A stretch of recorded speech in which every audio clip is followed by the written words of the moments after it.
పరమశివుని దివ్యదర్శనం దక్కాలంటే కాశీకే వెళ్ళాలి అంటారు. ఆ కైలాసనాథుడే దివి నుండి భువికేగి భూపాలన చేసిన నగరంగా వారణాసి ఎంతో ప్రసిద్ధి చెందింది.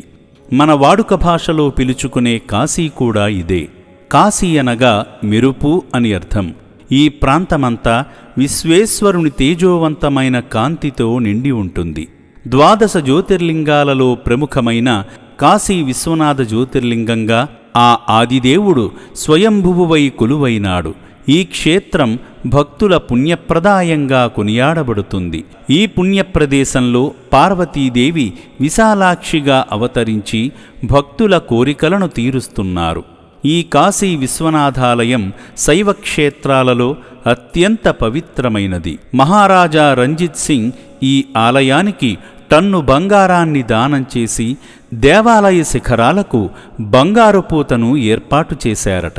ఈ పుణ్యప్రదేశంలోని 18 శక్తిపీఠాలలో కాశీ విశాలాక్షి అమ్మవారు కీర్తించబడుతుంది. అమ్మవారి చెవిపోగు ఈ పుణ్యప్రదేశంలోనే పడిందని చెబుతుంటారు. విశాలాక్షి అమ్మవారు ఆలయంలో 2 రూపాలుగా అమ్మవారు దర్శనమిస్తారు.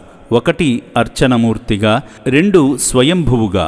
అమ్మవారితో పాటుగా కాశీయాత్రను చేసే ప్రతి ఒక్కరూ సాక్షి గణపతిని, కాలభైరవుణ్ణి, అన్నపూర్ణాదేవిని, మృత్యుంజయ మహాదేవలింగాన్ని, వారాహిమాతను, విశాలాక్షి అమ్మవారిని, గవ్వలమ్మ తల్లిని దర్శిస్తేనే కాశీ విశ్వనాథ జ్యోతిర్లింగం యాత్ర సంపూర్ణమైనట్టని భక్తుల నమ్మకం.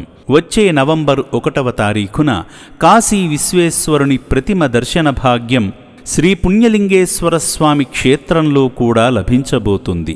కావున భక్తులు పెద్ద సంఖ్యలో వచ్చి స్వామివారి పుణ్యకార్యాన్ని విజయవంతం చేయగలరని మనవి చేస్తున్నాము. ఓం శ్రీ పుణ్యలింగేశ్వర స్వామినే నమః.